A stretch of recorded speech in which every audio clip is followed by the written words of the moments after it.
What's going on, Junkie Nation? Gorgeous George and Goze always deliver the big names. Today we get to catch up with Jorge Masvidal, one of the biggest figures ever in the sport of mixed martial arts, a pay-per-view star, a knockout star. He's from the streets. Now he's promoting, and he's got Gamebred coming up, his Gamebred series, which is Bare Knuckle MMA. So it's Saturday, March 2nd, and you can watch the fights on YouTube. A main event of Alan Belcher versus Junior Dos Santos. If you're in the Orlando area, get yourself a ticket. What's going on, Gamebred? What's up, fellas? How you guys doing, man? Good. How about you, man? Fucking amazing, brother. It's fight week. We got Alan Belcher versus Junior Dos Santos, as you guys were mentioning. It's gonna be a fucking epic battle. Who cooked that one up, man? You got a team, or are you like involved where you're like, no, man, give me this guy and this guy. These guys can throw down.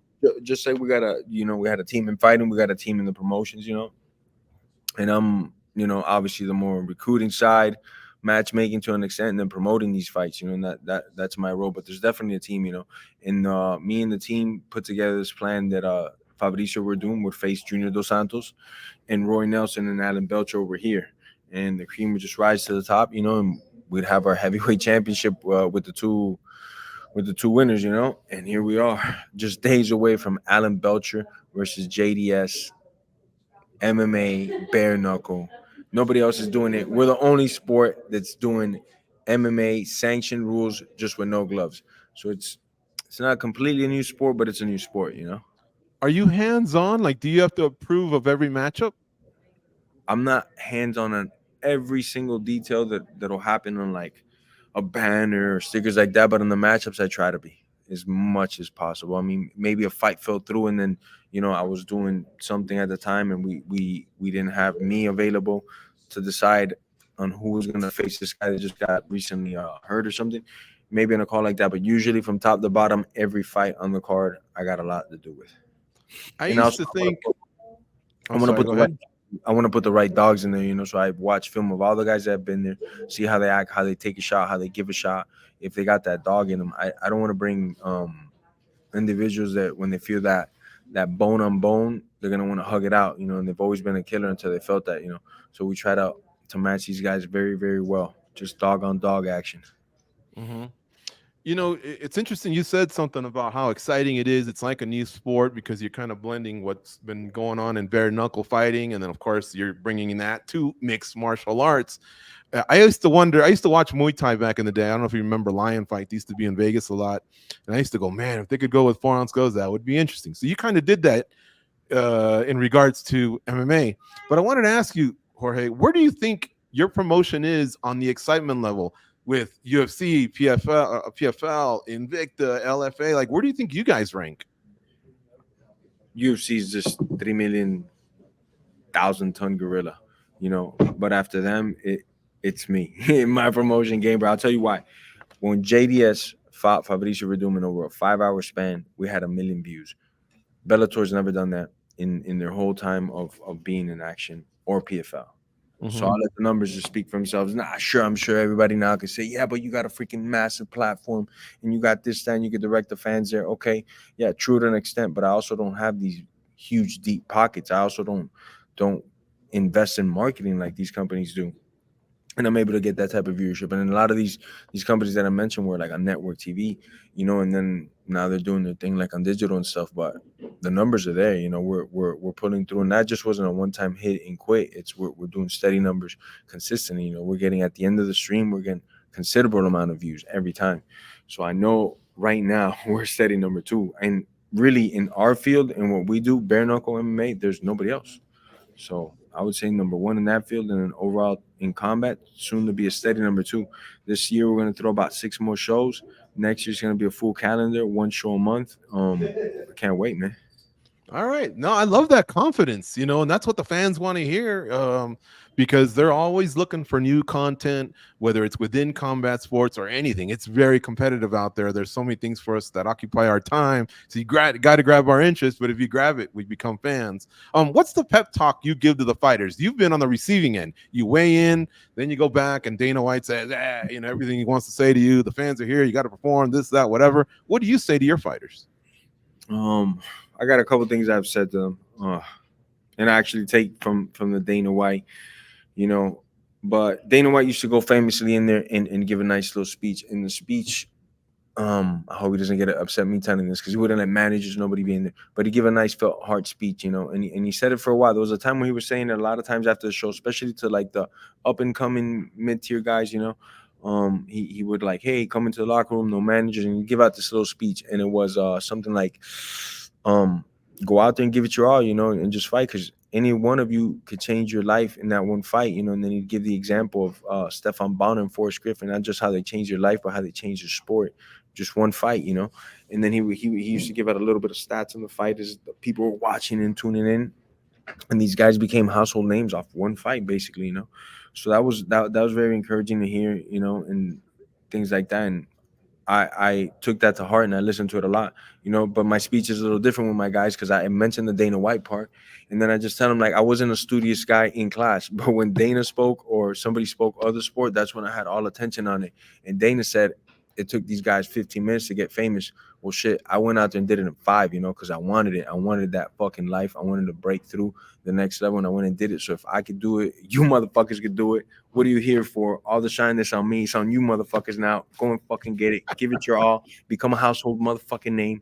Take no fucking prisoners. Just fucking go, and that's it. The place always erupts, and that's it. I get the fuck out of there and let them do their thing, you know, because I'm not a coach. I'm not this or that. I just want to fucking let them know, like, hey, I was just like you motherfuckers. Look at me now. I just went out there and got it, and that's it, man. Yeah, he's That's got me awesome. pumped up.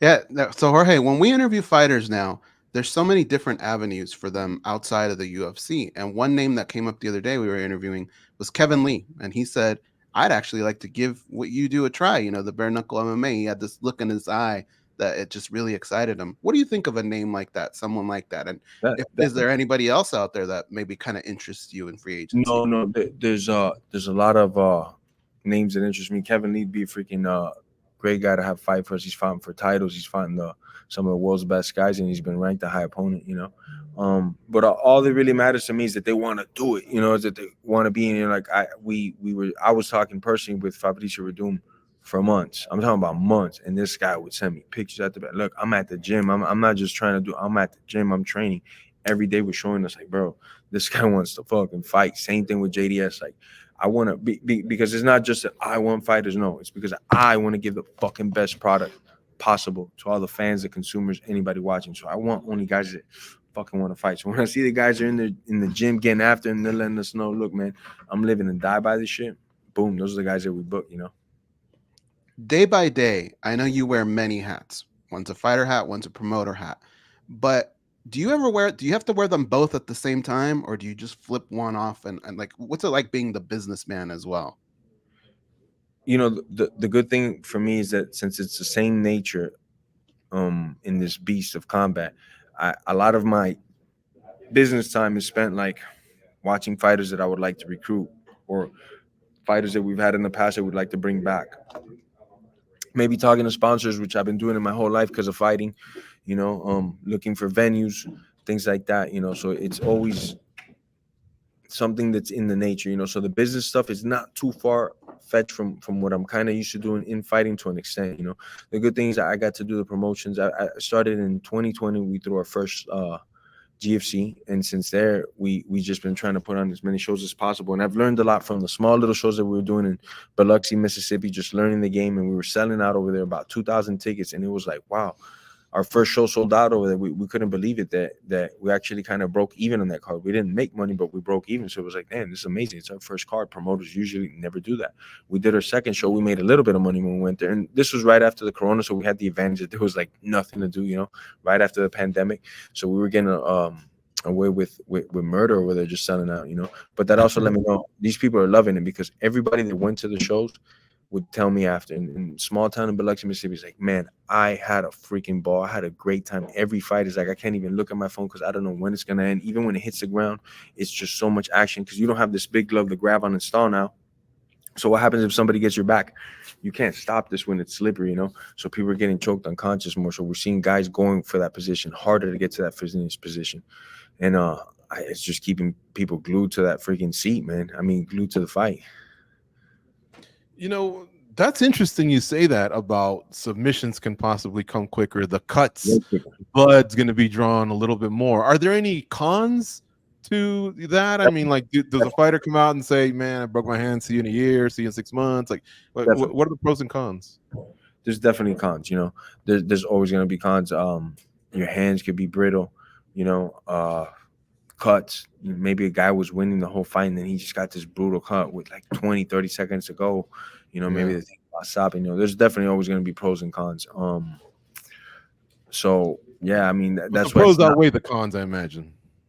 definitely, and I think for the competitor is as well. You know, and that's what matters. If like the guys were like telling me like I can't do this game, but I could do one and done. We you know, our contracts are also very cool. You know, we have exclusive contracts with a couple guys, but it's also at the same time like, hey, when you can't, you can't. You know, we get it, and nobody's complained. Nobody said anything about the fights.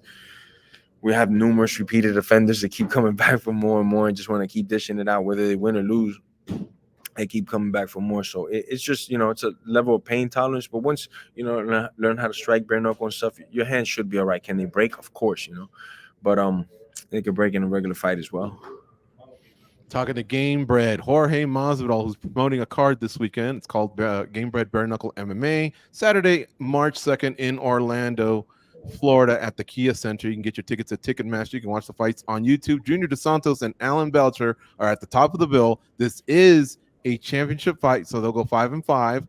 Alex Nicholson versus Chase Sherman. A lot of big names here. Old school fans, you'll enjoy this. Charles Crazy Horse Bennett, he's on the card. Anthony Njokwani, if you're a WEC mark, he's on the card. Jesse Ronson, Guido Innocente, Maurice Green. Man, you put together a lot of talent. Jorge's top to bottom.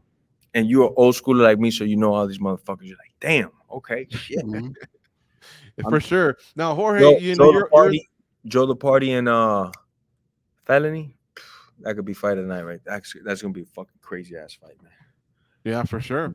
Jorge, you obviously, like Goze said, you wear many hats. You're in the news for many different reasons. You recently took a trip to Stockton, California. Oh yeah. And I guess you came up short. I think you wanted some FaceTime and you know, whatever. But my question to you would be, I don't think the trip was that bad because I know Nate's a vegan, so this dude the butcher at the meat shop swore he knew Nate and his people's.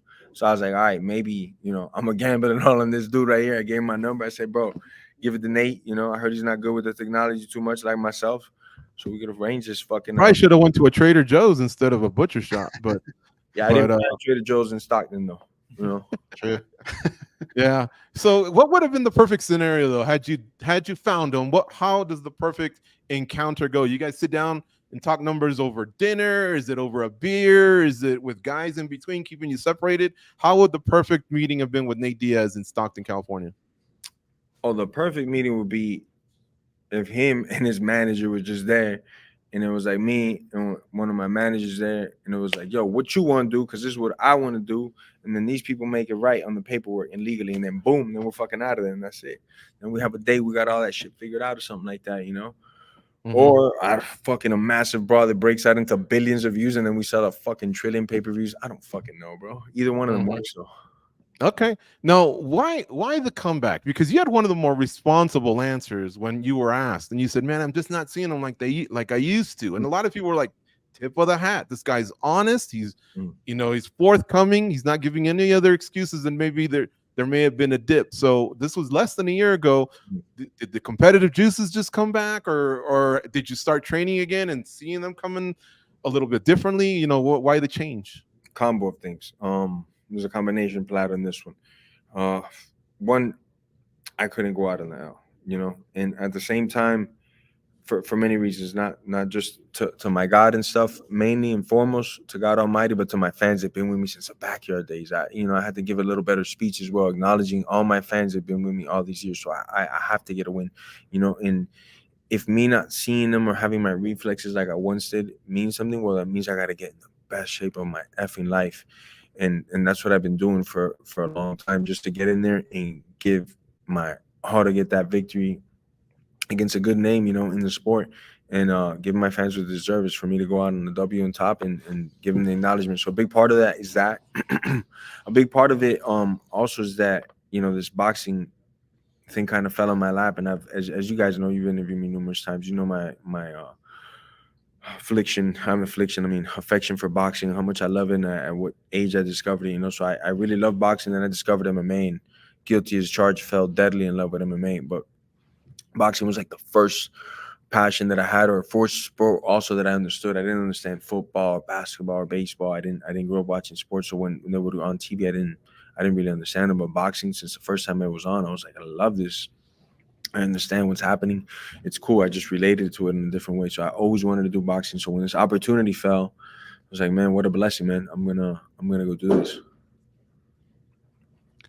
Jorge, so you kind of explained it a little bit that you just didn't want to go out on an L, but I was curious, like, is there a certain commitment when you come back? Like, do you feel like one fight might fix everything and you'd feel well, or do you kind of want to do like 3 or 4 or something? I just want to train my ass off in every training camp and roll the dice on that fight. Like, all right, let's go. Because I have been doing MMA for 20 years, so I do have injuries that are still with me, to this day. Now the grind in boxing is a little different than the grind in wrestling as far as the abuse on like maybe knees and back and neck and things like that. So it's a different type of regimen in boxing, So in a lot of ways I could extend my shelf life kind of too by doing boxing, just because of some of the injuries that I have that relate more to the sport of MMA. So I definitely love it that I have this opportunity, that one of my favorite pastimes that I ever like to do, boxing. I can compete in it, and the money's cool and all, but more than anything is just to throw down in boxing with some other bad motherfuckers, and I have no wrestling, no jiu-jitsu involved. Just get in the best shape I can to deliver these fucking rocks, and as often as I can to somebody's fucking face, and as efficient as I can.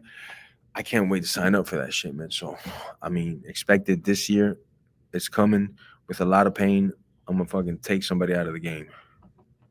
You know what, Jorge? When you fought Nate Diaz, to me that was technical chaos. I thought your technique in that fight was really, really good. So when I heard you say you had unfinished business, I was trying to figure out, is there something else? Because to me, I felt like you handled business that night. Yeah. Why Nate Diaz? Well, it's not Nate Diaz. It could be any one of these motherfuckers out there been talking and stuff. But Nate, though he called me some fucking names after the fight that I didn't like coward and fucking quitter and this and that, I still got a lot of respect for the dude, and I love his style, how he fights and what he represents, But obviously I didn't like when he called me that, and then him always saying that I got saved by the referee, that round 4 and 5 were gonna swing his way, which I know that's psychological play for him to get another rematch, which I was always down to do, But to me, it's like, man, shouldn't have said that, man, because it might just happen. I'm gonna whoop your ass again. I'm gonna show you what would have happened around 4 and 5. I've never tapped in my career, so him calling me a quitter is like crazy. I got over 50 fights. I've never tapped. I've actually gone to sleep. You guys know that very well. The two of you motherfuckers know that before I tap. So calling me a quitter or never came out of my stool or something like that. Like I'm up at that fucking bell every time, winning or losing, dying, whatever it is. I'm gonna fight, man. So him calling me those things is like, that's pussy ass shit, man. That ain't cool, motherfucker. So let's scrap. Let's fight about it.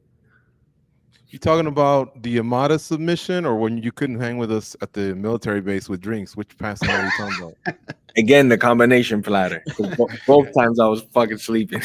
Hey, last question. I know you got to get out of here. Did you ever get any sort of a holler for UFC 300 when they were kind of reaching for the big names, the pay-per-view draws? Did they ever even buzz you? I got some buzzes, I got some text messages. I got some questions, some federators, some this and that. Who was the name attached? The name attached to the text message? Yeah, to the buzzes, the text. It was. But I can tell you it worked for the UFC. Okay. All right. Well, I'll have to go back and rewind and see if we can read your lips. Nah, I gave you a bogus ass name. I said like Juanito Fulano Perez. Got it. All right. But you did get approached. You just can't tell us the name. I did get approached. There was some questions. There was some, text messages. There was some briberies of some sort. They didn't bribe me, but they definitely offered your boy some things, But it was good. It was all freaking. It was love to even see that I'm still in their thoughts and mind. That's awesome. I told them that I'm gonna see how this boxing stuff works out. My body holds up. I'm coming right back to MMA and let's fucking go. But if I do that though, if I do come back to MMA, better believe it's gonna be in the best shape of my fucking life ever to make up for whatever other things I've lost. So it's just hammering down on that, man, focusing on that. And then more than anything, these promotions right here, you know, bare knuckle. Then after Get out of here. Go we're gonna go have do another- the next stop, man. Promote that fabulous show that you've put Right. together, and Junkie Nation appreciates the 20 minutes that you gave us today. We'll be definitely tuning in on Saturday, March 2nd. Gamebred Masvidal. Thanks for the time, man. Take care, brother. What up? Before you kick me off the show, I'm going to Peru actually this year. So when I go, I'm gonna call you so you can hook everything up for me.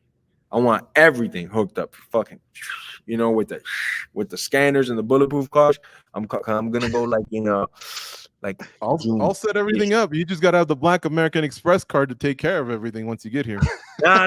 That's you, bro. We're in your state now, bro. That's you, man. You paying for everything. No. We still got. You know the guy un that's paying for everything. pendiente. Don't worry Tenemos about un it. pendiente. Hay un pendiente desde el Playboy Mansion. Hay un pendiente There is. ahí. I pay that back, but then you got to know somebody that knows somebody's gonna pay for everything. Because I'm going. So see you guys Sounds there. good. All right, take care. See you again, Brett.